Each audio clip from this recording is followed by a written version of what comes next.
আসসালামু আলাইকুম। আজকে আমি আপনাদের সাথে শেয়ার করব বড় বড় কাঁকড়া রেসিপি। কাঁকড়া তো অনেকভাবেই রান্না করে খেয়েছেন, তবে এইভাবে একবার হলেও ট্রাই করবেন। দেখবেন কাঁকড়ার কোনো গন্ধও থাকবে না আর খেতে ভীষণ মজা হবে। তো চলুন এই যে সবচেয়ে সহজভাবে কিভাবে কাঁকড়াটা রান্না করতে পারবেন সেটাই দেখাচ্ছি আজকে। প্রথমেই একটা কড়াইতে আমি সরিষার তেল নিচ্ছি 1/4 কাপের মতো। সরিষার তেলের মধ্যে কাঁকড়াগুলো দিয়ে দিচ্ছি। আমি এখানে আজকে 1 কেজি পরিমাণ কাঁকড়া ব্যবহার করছি, আপনারা চাইলে বেশি বা কমিয়ে নিতে পারেন। 1 কেজি কাঁকড়া খুব সুন্দর করে কেটে ধুয়ে পরিষ্কার করে দিয়ে দিলাম। দিয়ে দিচ্ছি 1 চা চামচ লবণ আর আধা চা চামচ হলুদের গুঁড়া। 1 চা চামচ দিয়ে দিচ্ছি কালো গোলমরিচের গুঁড়া। এইবার মশলা আর লবণের সাথে কাঁকড়াগুলোকে ভালো করে একটু মিশিয়ে নিতে হবে। মিশিয়ে নিয়ে তারপর এই তেলের মধ্যে কাঁকড়াগুলোকে 2 থেকে 3 মিনিটের জন্য ভেজে নিতে হবে।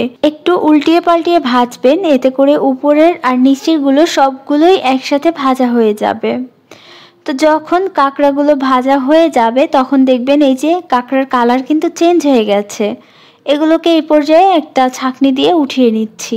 সবগুলো কাঁকড়া যখন উঠিয়ে নেওয়া হয়ে যাবে তখন যে অবশিষ্ট তেলটা থাকবে সেটার মধ্যে আরও 2 থেকে 3 টেবিল চামচ তেল দিয়ে দিয়েছি। আর দিয়ে দিচ্ছি একটা তেজপাতা, 2টা দারুচিনি, 4টা এলাচ আর 4টা লবঙ্গ দিয়ে দিয়েছি। এখন এগুলোকে কয়েক সেকেন্ডের জন্য একটু ভেজে নেব। ফ্লেভারটা যখন বের হয়ে যাবে তখন এখানে 5 থেকে 6টা পেঁয়াজ কুচি দিয়ে দিলাম। দিয়ে দিচ্ছি 1 চা চামচ লবণ। এতে করে পেঁয়াজটা খুব তাড়াতাড়ি নরম হয়ে আসবে আর সেদ্ধ হতে বেশি সময় লাগবে না। তো পেঁয়াজটাকে একটু নেড়ে ভেজে নিচ্ছি। ভেজে নেওয়া হয়ে গেলে দিয়ে দিচ্ছি 1 টেবিল চামচ আদা বাটা, 1 টেবিল চামচ রসুন বাটা। এবার এই আদা আর রসুনটাকে পেঁয়াজের সাথে আরও কিছু সেকেন্ডের জন্য ভেজে নেব। পেঁয়াজ আর আদা রসুন যখন ভাজা হয়ে যাবে তখন দিয়ে দেব 2টা বড় সাইজের টমেটো। টমেটো 2টাকে আমি পেস্ট করে নিয়েছি ব্লেন্ডারে। আর এখানে 4 থেকে 5টা কাঁচামরিচও ভালো করে পেস্ট করে নিয়েছি, সেটা দিয়েছি। 1 চা চামচ ধনিয়া গুঁড়া, 1 চা চামচ জিরা গুঁড়া, হাফ চা চামচ দিয়ে দেব হলুদের গুঁড়া, যেহেতু কাঁকড়াতে আগে হলুদ দিয়েছি। 1 চা চামচ মরিচের গুঁড়া দিয়ে দিলাম। আর 2 চা চামচ দিয়ে দেব কাশ্মীরি লাল মরিচের গুঁড়া।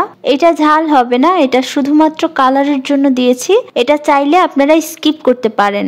অল্প একটু পানি দিয়ে মশলাগুলোকে খুব ভালো করে মিশিয়ে নিয়ে এগুলোকে ভালো করে কষিয়ে নিতে হবে। যখন দেখবেন তেলটা ভেসে উঠেছে আর মশলাগুলো তেলটা ছেড়ে দিচ্ছে তখন বুঝতে হবে কষানো হয়ে গেছে। এই পর্যায়ে আমরা যে কাঁকড়াগুলো ভেজে রেখেছিলাম সেগুলো দিয়ে দিতে হবে।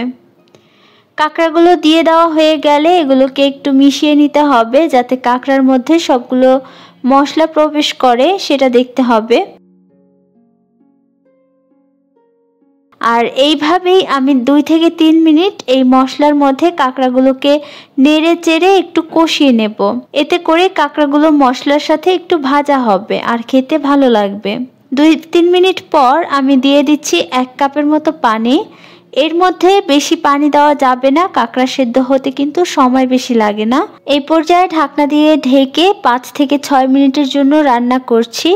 5-6 মিনিট পর দেখবেন কাঁকড়াগুলো এরকম মাখালো মাখালো হয়ে গেছে আর এগুলো কিন্তু সেদ্ধ হয়ে গেছে। তো ঝোলটা দেখবেন যখন এরকম একটু আঠালো আঠালো হবে, মানে একদম পানির মতো ঝোল থাকবে না, এরকম আঠালো হবে, তখন এগুলোকে নামিয়ে নিতে হবে। কাঁকড়া রান্না করা কিন্তু হয়ে গেছে, এখন গরম গরম পরিবেশন করতে পারেন। আজকের রেসিপি কেমন লেগেছে জানাতে ভুলবেন না, আর বাসায় অবশ্যই এইভাবে একবার রান্না করে দেখবেন, ভালো লাগবে।